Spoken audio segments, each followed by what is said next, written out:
Pretend you're a guest at our house. How would it make you feel if you saw, insert whatever current state your house is in? Or pretend you were an inspector with a magnifying glass. What's the first thing you'd notice when you walk in? Parenthood is challenging enough as it is, and getting organized sounds easier said than done.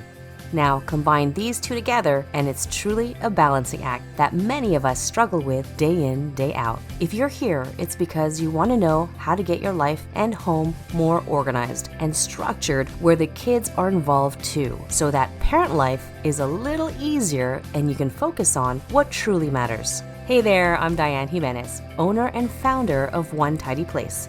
I created this podcast because I know parents have their hands full. I know this because I have 3 kids of my own. Each week, we'll talk about all things organizing, teaching kids life skills, and contributing to the home, being on the same page with your partner, and raising your kids together while you tidy up, go out for a walk, or just need some real talk. I'm here for you. Thank you for tuning in. Are you ready? Let's do this.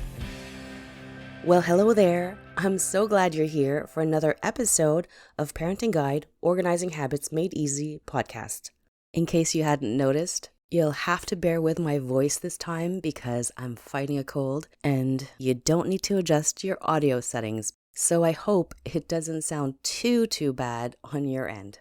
So with the holidays fast approaching and the kids being off of school for a few weeks, this also means the possibility that they're gonna want to have friends over more often. If you're here, I don't need to tell you that having kids means busy schedules. Whether you have one or several kids, it can get pretty chaotic. And oftentimes, the busyness of family life goes hand in hand with a little bit or a lot more clutter in our homes. Now, adding to this are the requests for their friends to come over, which often results in more stuff added to our plate, right? That thought, it just makes me cringe or want to hide, but we can't. So how do we do it? How do we all win? The house, the kids, and us. In today's podcast episode, I'm talking about getting the house ready for when guests come over. Now, I know you know how to do this already. I'm talking about teaching kids about prepping the house for guests.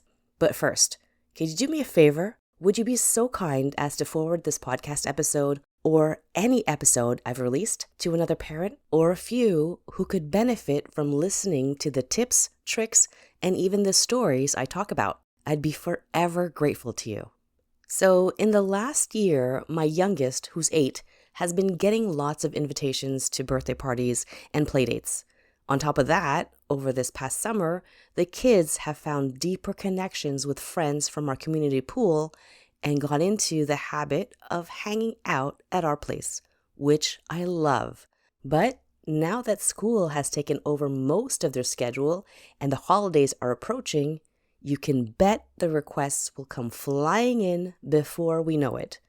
Now, with my oldest, he's had several playdates over the last couple of years, especially this last one since it was his final year of elementary school. And I guess us moms were playing catch up with the activities and playdates they missed out during the pandemic. All this to say is it got me thinking. Number 1, it's the perfect opportunity for teaching kids about age-appropriate chores. Number 2, positioning these chores in a way of when you get them out of the way quickly, it means fun and relaxation right after, aka their friends are coming to hang out. And finally, number 3, preparing our house for guests is a great skill to have, and whether we realize it or not, the way we go about it is also passed on to our kids. They may not understand this quite yet, or maybe they will if you've talked about their future with them before. But emphasizing that learning how to do these chores and to do them well is actually going to benefit them big time when they have their own place later on. If you have school-aged kids who are asking to have their friends over, but you also want to step it up a notch, then this episode could be the one that arms you with a new direction, another perspective, or even just inspires you to test some chores out with your kids. In this episode, you'll learn when's the perfect time to bring up the chore conversation, aka how do I get my kids motivated to do chores? You'll also learn the steps I take when teaching my kids how to get the house ready before their friends arrive, where we touch on boundaries and ownership. Then we'll talk about the differences between cleaning, organizing, and tidying up, because there is a difference. And finally, which spaces to target when there's little time to prep. Okay, we have a lot to cover today, and I'm so excited to share them with you. Are you ready? Let's go. When it comes to teaching kids about prepping the house for guests, when's a good time to bring the conversation up about chores? When I'm talking to the kids, I'll introduce it like this. When your dad and I want people to come over, the house needs to be presentable, right? You've seen us clean and organize and even get you guys to help too, right?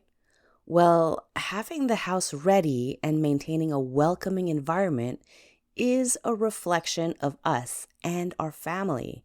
But also, we want people to feel good when they come over because it's nice to come into a clean home. Now, if you don't like cleaning, and not a lot of people do, I don't, then we have to do a little bit of it every day to make sure we put our things back where they belong. So by doing these things, there'll be a lot less to put away and only clean small, specific things when our friends are coming over. So that's the picture I painted well before the friends are scheduled to arrive. And I'm talking like at least a few hours before. Now, one trick I do is to plant seeds like the picture I painted during casual conversations here and there. For instance, when we're stuck in the car or gathered around over supper. Between Would You Rather and the spelling games, you can add a new game to your repertoire. Pretend you're a guest at our house. How would it make you feel if you saw, insert whatever current state your house is in? Or pretend you were an inspector with a magnifying glass. What's the first thing you'd notice when you walk in?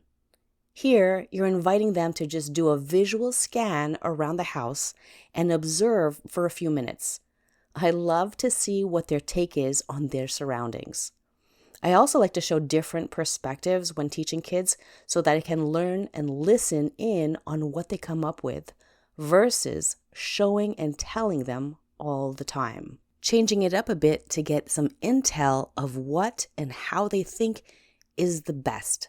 So asking, what do you see? And how does this make you feel? Are great prompts to getting them to talk about it. And you get to see it through another camera lens, theirs. You don't always have to have an occasion or a prompt to start talking about stuff like this with the kids. Oftentimes, when there's no stress, time constraints, or overwhelm, having a conversation on any regular day is often the ideal moment.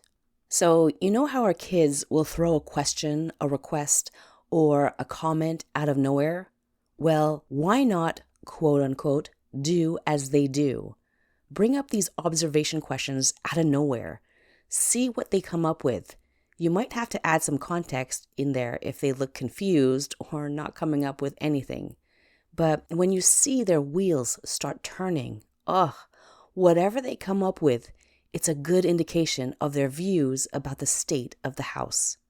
Are they unaware or just tolerant of the clutter? Is it because they don't know where things go? Or just haven't exercised that muscle of always putting things away after they're done? The point here is to get their perspective and their thoughts about the tidiness of your home and get them in the driver's seat, so to speak. All right, moving on. The steps I take to teach my kids how to get the house ready before their friends arrive. Okay, so how do I go about teaching my kids about prepping the house for guests? It's easy to get them to do things now because their friends are coming over. It's like a big treat after a hard day's work. However, I'm not saying to get them to do chores all day long. No, this isn't another rendition of Annie. Since the friends are scheduled to come over later or within the next few days, it's the perfect time to go through the following steps. And by the way, these are the same ones I used and continue to emphasize every time my kids want people over. Step number 1, establish ownership and a sense of pride. Because I'm not sure my 8-year-old will get this, maybe my 10-year-old might, but surely my 12-year-old will. So I tell him, this is your house, therefore you're responsible for all the areas that you and your friends are hanging out in. So that means from the entrance to the bathroom and everything in between. Even if you guys decide to go outside to the patio, you're responsible and need to have your eyes and ears open and ready to take action if needed. Now, I know this sounds like a lot to ask, but really it isn't. It's to put into perspective, and this is a great segue to step number 2, setting limits and boundaries when receiving guests. Trust me, when you're in charge of more than one person, you want to create some rules and guidelines, right? So this is where teaching kids about limits and boundaries is super important. So I tell him, whether it's now or when you're an old man, if it's your place, that means you gotta oversee everything and make sure everyone's behaving accordingly. Now, putting it this way can be a good deterrent for kids that aren't yet mature enough to take on this role, and that's fine. An intro conversation won't hurt them. We're merely planting seeds of what's to come so they can sit and simmer in it until they feel ready to take on the extra responsibility. So back to boundaries and areas that are off limits. This is a good time to set some rules. For instance, at our house, the bedrooms, especially our room, are off limits. However, the kids' rooms are semi-off limits, but I'll get to that later on. Finally, step number 3 on how I go about teaching kids about prepping the house for guests. Plan it out with a chore list. In other words, it's establishing what needs to be cleaned, organized, and tidied up when writing it out on a paper. Now, I understand not all kids are at the same level. You know your kids best and what they're capable of doing. Therefore, list these out for them and be as specific as possible. To do this, I assign age-appropriate tasks to them, such as cleaning the bathrooms. These are tasks assigned to my 12 and 10-year-old. Putting away all the devices or sweeping the stairs is something my 8-year-old can handle. Rearranging the shoes at the entrance is something a younger kid can take care of.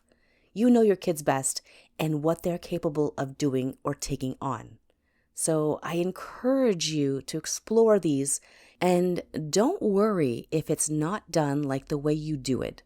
There'll be loads of instances to practice, I promise. So I'll create a list of all the things that should be done so the house is ready. Afterwards, I'll go through this chore list with them, either verbally or actually showing them if it's something new to them. Making a plan and getting everyone on the same page holds them accountable, empowers them, and places the responsibility for doing their part. Without a doubt, this is where teamwork really makes their dream work. Ever forget to wash something so you just pull it out of the hamper? How many times have the kids run out of clean underwear? And forget trying to remember the last time the sheets and blankets were even washed. Leave the guesswork and uncertainty behind and download my PDF guide right now. In this new guide I created, I walk you through step by step on how to plan and schedule your laundry items so that you'll have peace of mind knowing there's a plan to follow. When there's a plan, there's no extra thinking involved on your part. I also provide you with the tips and tricks on how to get kids started and involved. Included in this PDF guide is an example of what our laundry schedule looks like right now, so you have an idea of how it all works. Don't let laundry overload you anymore. Take control and let this guide do the thinking for you.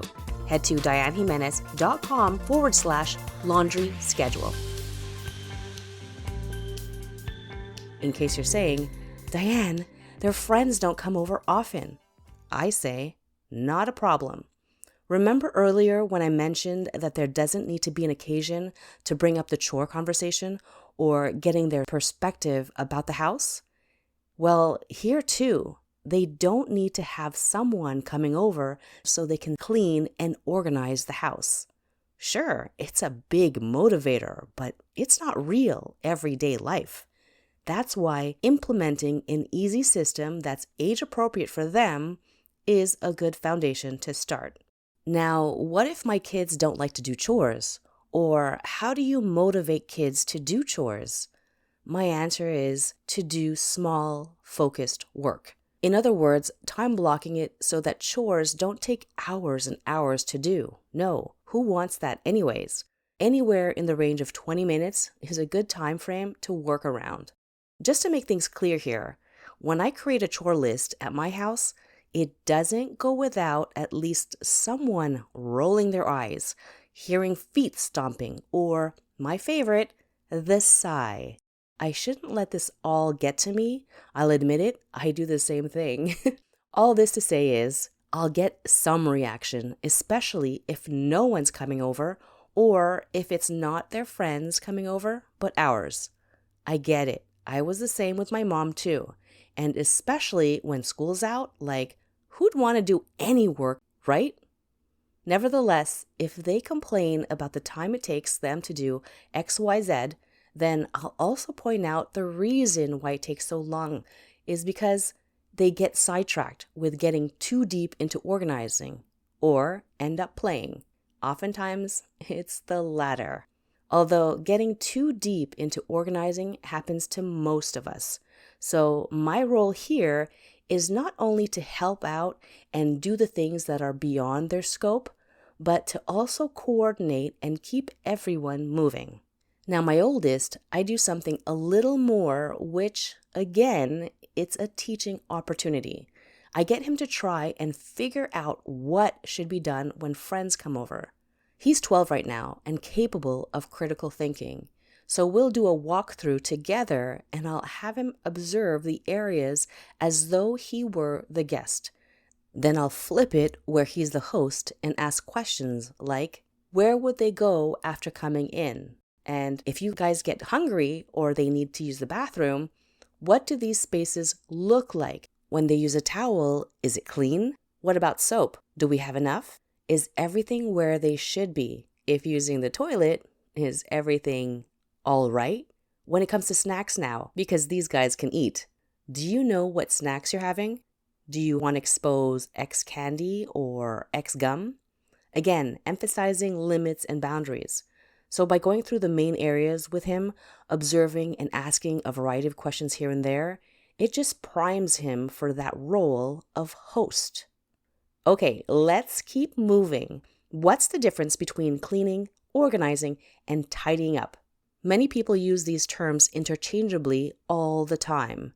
For instance, tidying up your room is the same as cleaning your room, or organizing your space is similar to tidying things up. However, there are some differences. First off, how I see it, cleaning usually involves removal of dirt and grime. We can use products or soap and water or just water itself for these spaces with some good old elbow grease.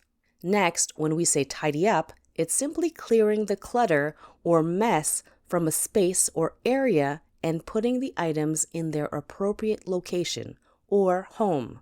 This could be books being put back on the shelf or toys back in the toy box, unused paper in the recycling bin, or garbage in the waste.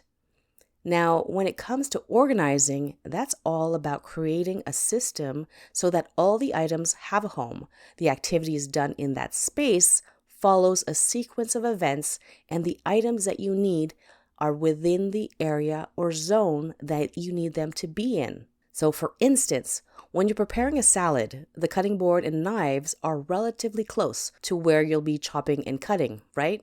And the oils and spices, they aren't in the garage or in another room, unless that room is where you normally prepare salads. Organizing follows a system, a structure, so there's a smooth flow when you're working in that space. All right, now that we got that cleared up, let's talk about how I structure out the cleaning and tidying zones when there's not a lot of time before the friends arrive. How do we split up the tasks for cleaning the important areas?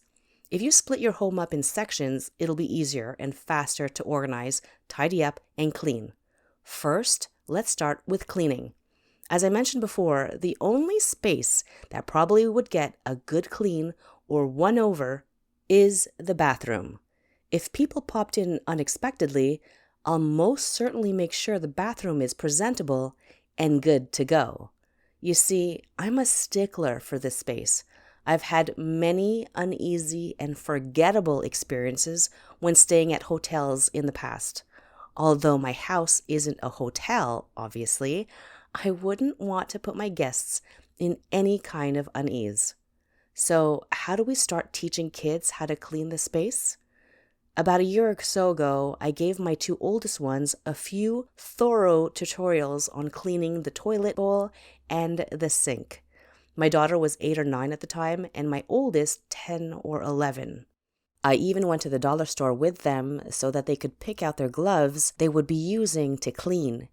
These now hang inside the cabinet door under the sink in both the upstairs and downstairs bathrooms.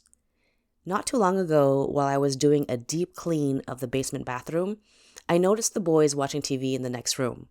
I suddenly got the idea to jump at the perfect opportunity of teaching the kids. It just so happens, too, that my youngest had been so eager to do what his older siblings were doing and kept asking, "When am I going to learn how to clean the bathroom?" Bless his little heart, but who says that? So since he's asking, why not? Also, it'd be the perfect opportunity to do a follow-up with my oldest. Everyone needs a refresher from time to time. All right, next up for cleaning, because I know there are allergies associated with this, and that's dusting. Dusting can be super simple or a pain in the butt. I grew up with the latter, so I prefer easy. Seeing that my older two are busy tackling the bathrooms, I've got the youngest one passing a Swiffer duster. Remember how we have very little time to prep and think about the areas that are only accessible to our guests? Well, that's why the common spaces where the kids would normally hang out get the one over. So that's the living room and the basement. Finally, the last parts that need any kind of dirt or grime removed is wiping down the mirrors and glass surfaces. Just to emphasize here, we're keeping it to a minimum, so I don't wipe down the windows unless there are areas that absolutely need it. Also, let's get real here. We're talking about our kids' friends coming over, not cleaning a sterile environment. I keep it to a minimum, so that would be the mirrors in the bathroom and the common areas, as well as the tempered glass that's our banister. When the kids were toddlers, I didn't really pay much attention to this area because, one, it wasn't a priority when they were small, and two, when you have toddlers, the house isn't always spotless. There's going to be handprints everywhere, and a squeaky clean house is kind of hard to maintain.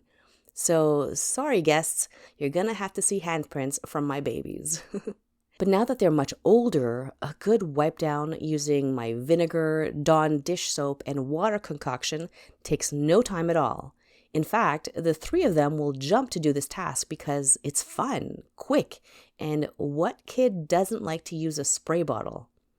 The only drawback here is that one time my daughter got overzealous and ended up taking things outdoors and wet a bunch of paper towels with a super soapy version of my concoction, propped the towels up on the wide end of a broom, and started wiping down the bay window. But she didn't have a squeegee or something to wipe down the excess soap. So this resulted in our windows filled with soapy streaks, which made it look even worse than before. On the positive side, though, her heart was in the right place. However, like her mom in this case, She was a great starter, just not the best finisher. All right, let's finish up with tidying up and organizing. Because time isn't on our side here, all the common areas would need a quick tidy up and organizing. So that's organizing the shoes and coats at the entrance so the guests have a designated space to put their things. Doing a quick scan of the living room, dining room, and kitchen to put away items that don't belong and arranging the areas so they look presentable. For example, at our house, I normally handle the kitchen and the kids work as a team to organize and tidy up the rest of the common spaces. See, my kids are like little tornadoes. You can guarantee there's always something lying around that's theirs for weeks and weeks on end, whether it's on the island, the couch, the coffee table, and most certainly you'll find their things on the dining room table, because that's where they do their homework. But us parents are no angels either, so I can't put all the blame on them. Okay, so remember when I said the kids' bedrooms were semi-off limits? Now, depending on the size and layout of your home, if it's anything like ours, the bedrooms are all on the same floor as the common areas. You walk by them as you go towards the bathroom. Also, you may not know this about me, but I'm particular when it comes to outside clothes going on the bed. And what I mean by this is clothes worn by anyone, whether it's my own kids, their friends, our families, even ourselves. If they went outside or spent all day in them, the clothes shouldn't be going on the bed.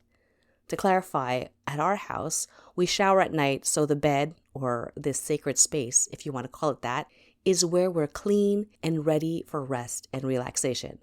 It's a precious space, I guess, now that I say it out loud.